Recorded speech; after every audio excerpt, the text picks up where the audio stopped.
là.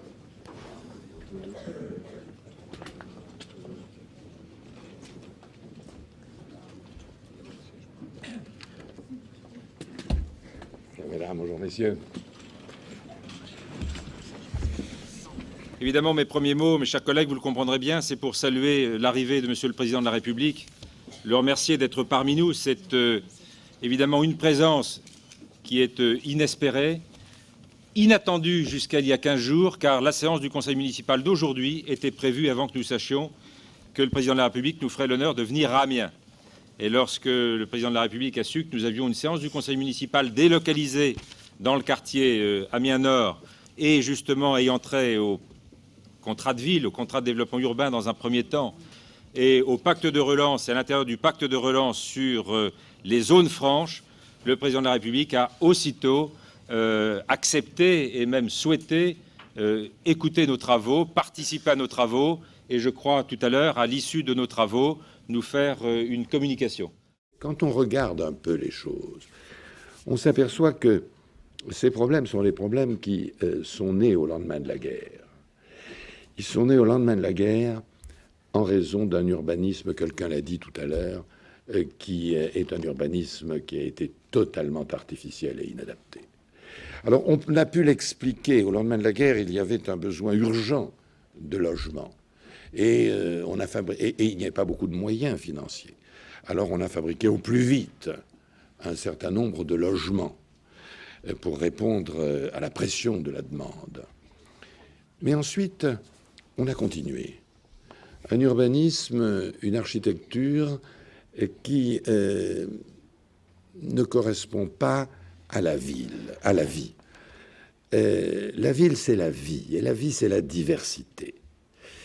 Et depuis longtemps déjà, on a poursuivi un mauvais chemin. On a d'abord multiplié les réglementations. Beaucoup trop, beaucoup trop. On se fait plaisir en réglementant et en s'imaginant que, à ce titre, tout le monde va être égal. Oui, mais égal dans la médiocrité, dans un système inadapté.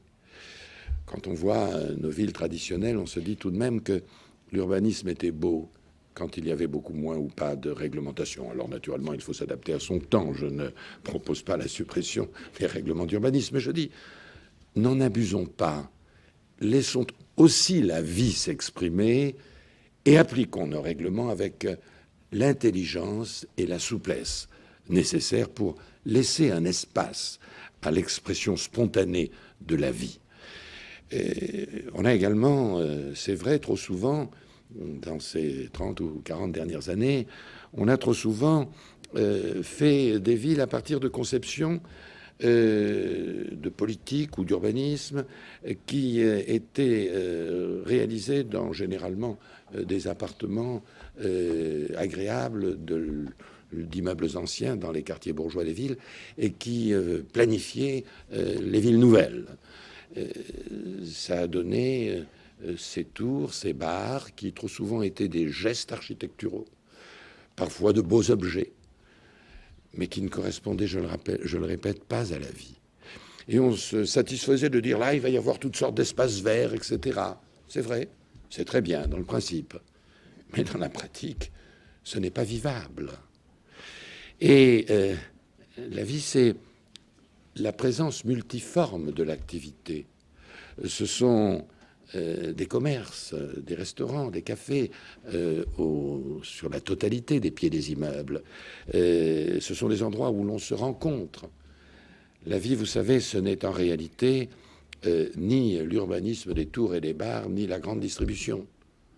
Ça nous a conduit directement où nous sommes aujourd'hui, c'est-à-dire avec un phénomène d'isolement, de rupture entre les familles, entre les gens, et tous les problèmes qui en ont découlé. Alors on ne changera pas avec une baguette magique ces quartiers. Il faut donc faire en sorte d'améliorer leur vie. Il faut tendre la main, réconcilier la ville avec elle-même et tendre la main aux quartiers difficiles.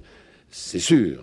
Mais au-delà, il faut que nous ayons une nouvelle conception de l'urbanisme, c'est-à-dire il faut créer un urbanisme qui soit infiniment plus humain que ne l'est l'urbanisme d'aujourd'hui, qui a été une dérive de cette deuxième partie du siècle et une dérive qui doit être stoppée.